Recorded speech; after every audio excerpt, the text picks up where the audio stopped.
Hi, Justin Chalfant here from Patch My PC. In this video, we're going to be talking about some of the new features that came out in the Home Updater version 5.1.3.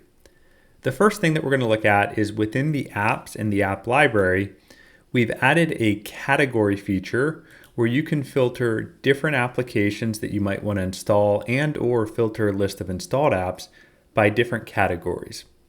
So for example, let's say that you only wanted to look at what are the web browsers out there in Patch My PC where you might want to install a web browser from the Home Updater. Here you can come through and you can filter by just web browsers. Maybe you want to look at web browsers and security tools. You'll be able to apply those filters as well. You can also apply these filters within the My Apps tab as well. So if you've got a large list of apps, you want to see a certain type, that's an option as well. I'll go ahead and clear this so that we can see all apps within the My Apps and the app library. So just a way where you can filter based on different categories.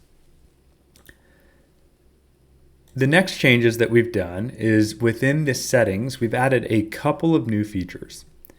The first one is you have the ability now to export and import the actual settings within the settings menu. So if you were to make any changes with any of these toggles, change the location of your apps, things like that, you'll be able to export to a JSON file, the settings of Patch My PC, and then you can import those into a different computer. So you can have a standard set. Now, one of the bigger features that was requested is we have the ability to create an application template where you can select a list of apps and then export that and import that on a different computer, and you can install it in a single click without having to go into the app library and click install on all the apps that you might want to find on a different computer. This can be helpful if you're getting a new device or maybe have a common config, you're helping to manage it on friends and family. This is sort of that scenario. So what I can do is I can click Export App List, and then this is where we have the same kind of filters. Now for this one, we can choose all the apps that are currently on our device, for example. So let's say you had 20 apps installed and these were a common list of apps that you would always have on your own computers and/or maybe you're setting them up for other computers as well. What you can do is you can click My Apps and then I could export a list. And this, for example, would be the apps that are currently on my device, which is 11. Now, just to give you an example of how this might look when you're going to a new computer, I'll do another export. And I'm just going to choose a couple of apps that are not currently installed on this device. So we'll go through, just choose a few that I know that I don't have. And then I'm going to export this list.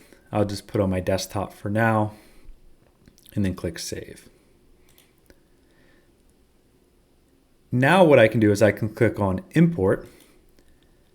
I can choose the file, and then from here, you'll be able to go and install in a single click the apps that are in that app list. So then you can create those templates, have a standard list, and then bring it to other computers.